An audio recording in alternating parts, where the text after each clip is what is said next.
3 days close combat training. We call it urgent combat. Our new program is called Off the X training, and so let's speak about that. Most of the knife systems I've learned are excellent training methods, and their program is good for teaching skill sets.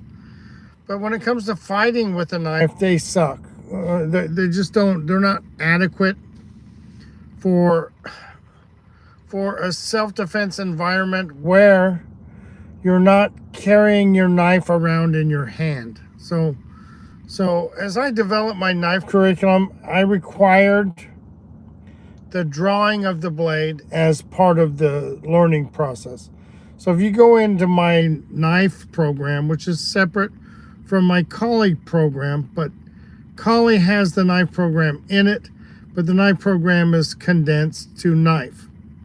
So if you go into my knife program, you will see that the first things you learn involve you taking out, opening, and using your knife on different objects. That's requested. It's not a test for me to watch you do it. It's a test for you to do it and understand how your blade works in contact with medium, soft, and hard targets. Whatever you want to use for a target.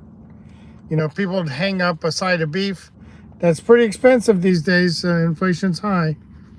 So now what we have to do is understand, though, how our blade works. So we need some kind of contact with it. Okay? The blade you carry, not a training blade. So that's the first thing. And so we want to do that right away.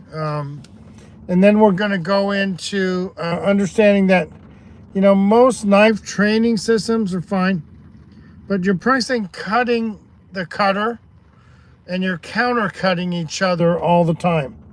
This allows for this mindset of we both get cut all the time. And while this might happen, it's not part of our goal at all. And to say, well, one bleeds and one gushes, say that. I'm not going to say that because I'm not going into combat saying I'm going to get shot and then I'm going to shoot you back. No. But we understand if you're in a gunfight, there's a good chance you could get shot, bro. If you're in a knife fight, there's a good chance you could get cut. And if you brought a knife to a gunfight or a gun to a knife fight, again, that result is not what you want. Okay, so don't train with that mindset. You fight understanding. Don't train with that mindset. Your mindset is to finish the opponent off as quickly as possible with the force required. Nothing more, and certainly not less. Less has gotten people hurt a lot, and more has gotten people in prison. So you don't want either one of those things. Enough. Okay, use enough force to end the situation. Hopefully it's not of your own making. For myself and many of my friends, we're thrust into these situations in our jobs. So we have to be in that situation. If you don't have to be in that situation, get the hell out. However, I don't like the statement if someone pulls a knife, run. Because that is a cop-out. That's like saying, okay, well, you can run. Well, you got your kids there, your wife there, your mom there. You're with a group of friends who maybe aren't understanding what's happening. You just bolt and leave them all behind. Let the maniac kill all of them. No, I don't think that's appropriate. However, you know, that could be your option if you feel that way. By all means. That's an option. It shouldn't be the go-to. Get away from people who are dangerous. Don't hang out with them, okay? Now, sometimes, like I said, you're in that environment, not of your desire to be in a fight, but you're thrust into that. So that's what happens. Now, you have to deal with that. You're going to be in conditions that are not ideal, which means, you know, we don't have the fighting measure. We don't have the ability to distance pace. We don't have the option to size up our opponent as far as speed, timing, and reflexes. So it's kind of a go attitude.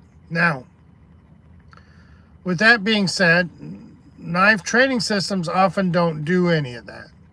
You often both have your knife and you're going to cut, and he's going to attack, you're going to defend.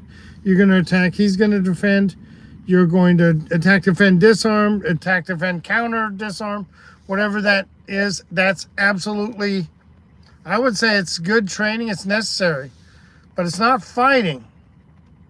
It's not survival, and it's not self-defense. It's none of those things. It might be a system, but it's none of those other things. So we have to understand this when we go to really test ourselves and understand what the hell is actually going to happen when this. And I've never really been the kind of guy who wants to insert a firearm into my training hole. Well, certainly not a live one for training, but even when it approaches using rubber firearms and inert guns, I just think, I don't really advocate that. However, I've changed my mind about that, and I think that, if you're going to train law enforcement, military, personal protection officers, security officers, then you're going to have to do that, because that's what they do. And I've been teaching those types of individuals for 3 decades or thereabout. Working in that field personally has changed my point of view on exactly what the hell I'm going to teach you. Them and you, even if you're not a part of that group. You're always a protection officer for yourself and your family. You're your own first responder. So you have to take that into consideration. You can say, well, I don't carry a knife. I don't carry a gun. Fine. You still have to deal with the son of a bitch that does. That's the problem. I carry a gun at work and a knife and a bunch of pepper spray and a lot of hogwash, right? Most situations, hey, it's just not accessible because you're already too close. And this is where this Off the X training program comes in, because most self-defense situations are danger close. They're too close for accessing the weapon, and unless you're just really up on it, you're ready for that person, and then you're already ready to pull your blade when the thing goes off. Okay, that's another thing. Drawing it while in contact, that's an important skill. That's in my curriculum as well. In the mid-grade ranks, you must draw your weapon while in contact. In other words, the fight's already happened, you have to access your weapon. And this is why I tell you where you carry it, you better know that you can get to it from right, you're in contact. And so we would use HUBA drills and different variables to help you practice that. That's not fighting. Now, I went through with my students several iterations of drawing weapons while in contact, and gave them an eye-opening experience, because hey, it's not as easy even in a simulated combat situation as it is in a rhythmical or timing oriented, we call HUBUD. He got HUBUD, LUBUD, whatever you call those exercises. Those are time pressure. Time pressure means you've got to find the right time to extract their weapon or access yours, or both. And that's an important aspect of training. It'll make you good, but it doesn't matter. It doesn't help you in that other iteration, in that scenario-based training. It changes the look of that. And it's going to change how you feel about drawing your weapon in contact. You know, I know there's a lot of people who practice that and are pretty good at it. A lot of concealed carry people are good at it, and a lot of experienced law enforcement are good at that kind of thing. And this brings in another layer here, because you know, are you able to draw and fire your weapon, or draw and use your blade? Okay, good. Now, is it legal for you to do that? That's another thing that could slow you down. Your decision-making process to say, hey, it's time for me to go. Well, there's someone behind the person I'm about to blast. So, do I blast? I don't even draw my weapon, because now I can't use my hands. So this is the kind of training that we're working on, and we're doing it, and we're getting better at it. And we invite you to come train with us. We invite you to study from what we have developed. I believe it's good. Now, I'm a martial artist. I mean, I've been teaching martial arts since 1987. I was certified to teach Filipino martial arts, Jeet Kune Do and Wing Chun. I became certified under another instructor in the 90s, Francis Fong, a Wing Chun man who was also JKD and Kali and Muay Thai trained. And then with Inosanto, Sifu Dan Inosanto, a very fine instructor. And now we're going back in the 20s of years, possibly even 30 years now since that took place. So I've been teaching these martial arts at what you might call a high skill level for a long time. Am I fast? Am I quick? Am I all these things? I don't know what that is, because I see world-class people. They're sure faster than me.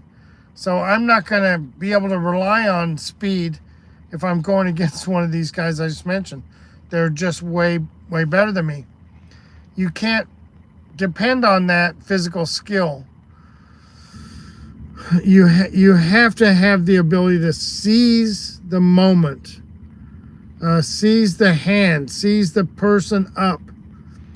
So, you know, we're working on this. I want to invite you to join my program and get some understanding. We'll help you train if you're interested. That's what we're doing, and we're trying to get better all the time. So this is our goal. This is our commitment, my commitment to my students, my commitment to my fellow officers. With the company I work for, I'm known as the Force Protection Officer, and what I do is provide instruction and training for them to protect themselves and others. All the training you can give a person isn't going to mean success unless you practice it in a certain way. And this is what we're going about doing. So I'm going to sign off here.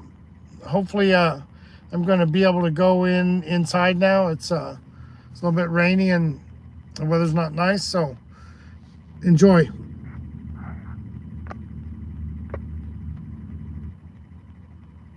Yeah, I'm going to turn this off.